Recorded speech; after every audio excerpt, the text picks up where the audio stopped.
So এই ভিডিওতে আমরা দেবের আপকামিং সিনেমা নিয়ে কথা বলবো। ফ্যামিলি নিয়ে ব্যস্ত আছি বলে কি ভাবেছিস অ্যাকশনটা ভুলে গেছি? ওটা আমারই কাজ।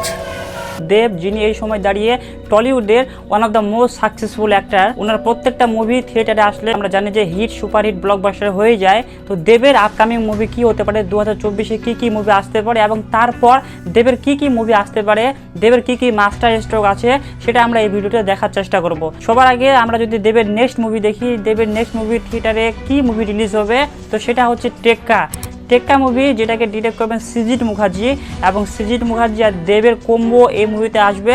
এবং এটা একটা থ্রিলার মুভি। আমরা জানি যে সৃজিত মুখার্জি খুবই ভালো বানাতে পারে। সো এই মুভিটা নিয়ে অডিয়েন্সের মধ্যে একটা হাইপ রয়েছে অলরেডি, কেননা সৃজিত মুখার্জি প্লাস দেব কম্বো একসাথে আসতেছে, তার সাথে থ্রিলার মুভি। তো এই মুভিটা ডেফিনেটলি বক্স অফিসে কিছু না কিছু করবে। মুভিটা পুজোয় আসবে, তো ডেফিনেটলি একটা বড় উইন্ডো আছে, সাথে ক্ল্যাশে আসবে প্রসেনজিতের সাথে।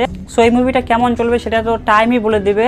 এর পরবর্তী দেবের মুভি যেটা 2024-এ আসবে সেটা হচ্ছে খাদান মুভিটা আমরা আগে জানতাম যে 2024-এ হয়তো আসবে না, 2025-এ আসবে, কিন্তু লেটেস্ট রিপোর্টস অনুযায়ী এবং এক্সক্লুসিভ আপডেট অনুযায়ী দেবের খাদান মুভিটি শুটিং কমপ্লিট হয়ে গেছে এবং প্যাচওয়ার্ক সব শেষ হয়ে গেলে খাদান মুভিটি 2024-এর ক্রিসমাসে অর্থাৎ 2024-এর ডিসেম্বরের শেষের দিকে এই মুভিটি রিলিজ হবে।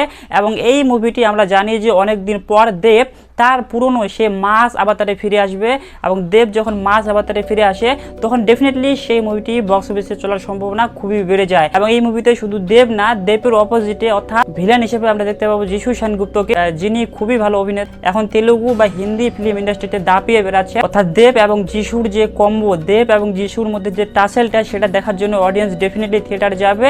এবং খাদান মুভির গল্পটা আমরা জানি যে কয়লা খনির উপর বেস্ট হবে। দেব যেহেতু এতদিন পর কোনো মাস মুভি করছে, আমরা এটা শেয়ার হতে পারে যে সেই মাস মুভিটা নর্মাল কোনো মাস মুভি হবে না, সেই মুভিতে ডেফিনেটলি কিছু এক্সট্রা ভ্যাকেন্সি থাকবে, যার কারণে দেব এই মুভিটি সাইন করেছে।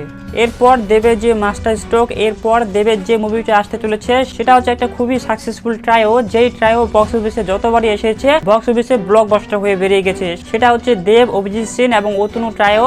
এই ট্রায়োটা যতবারই বক্স অফিসে এসেছে, যতবারই কোনো না কোনো সিনেমা নিয়ে এসেছে, প্রত্যেকবারই মুভিটি ব্লকবাস্টার হয়েছে। সেটা টনিক হোক অথবা প্রজাপতি মুভিটি তো 12 কোটি প্লাস কালেকশন করেছে, যেটা এখন বাংলা বক্স অফিসে দাঁড়িয়ে খুবই একটা বিরল বিষয়। তো আপনাকে বলে রাখি যে এই মুভিটার টাইটেল ফাইনালি চলে এসেছে। এই মুভিটার টাইটেল হবে প্রতীক্ষা। হ্যাঁ, আপনি ঠিকই শুনেছেন। এবং এই মুভিতে শুধু দেব থাকবে না, দেবের সাথে মিঠুন চক্রবর্তীকে আমরা দেখতে পাবো, এবং লিড অ্যাক্ট্রেস হিসেবে এই মুভিতে আমরা বাংলাদেশের তাসনিয়া ফারিনকে দেখতে পাবো। তাসনিয়া ফারিন একজন খুবই ভালো অভিনেত্রী, তিনি হয়তো বাংলাদেশের one of the most talented অভিনেত্রী। ওনার সব কাজই মোটামুটি ওনার সব কাজই আমার ভালো লাগে। উনি খুব চালাক একজন অভিনেত্রী, এবং ওনাকে এই মুভিতে কাস্ট করা হয়েছে as a female lead. So Tasnia Farin এই মুভিতে আছে, তার সাথে দেব, তার সাথে মিঠুন চক্রবর্তী, যাদেরকে আমরা প্রজাপতি মুভিতে দেখেছি, এবং প্রজাপতি এত বড় ব্লকবাস্টার হয়েছে, এবং মুভিকে ডিরেক্ট করবেন অভিজিৎ সেন। তো এই ট্রায়ো যতবার এসেছে আমরা জানি যে প্রত্যেকবারে ওনারা ক্রিসমাসে অর্থাৎ ডিসেম্বরে এসেছে, কিন্তু এই বছর ক্রিসমাসে দেবের অন্য একটা মুভি খাদান রিলিজ হবে।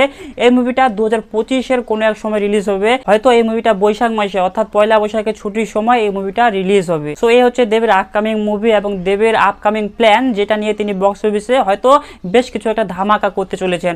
সো আপনি এই 3টা মুভির মধ্যে কোনটা মুভি নিয়ে সবচেয়ে বেশি এক্সাইটেড, কমেন্ট বক্সে আমাদের অবশ্যই জানাতে পারেন। আমাদের চ্যানেলে প্রথমবার হয়ে থাকলে ভিডিওকে লাইক করবেন, শেয়ার করবেন, চ্যানেলকে সাবস্ক্রাইব করে নিতে পারেন। দেখা হচ্ছে পরবর্তী কোনো ভিডিওতে, ততক্ষণ পর্যন্ত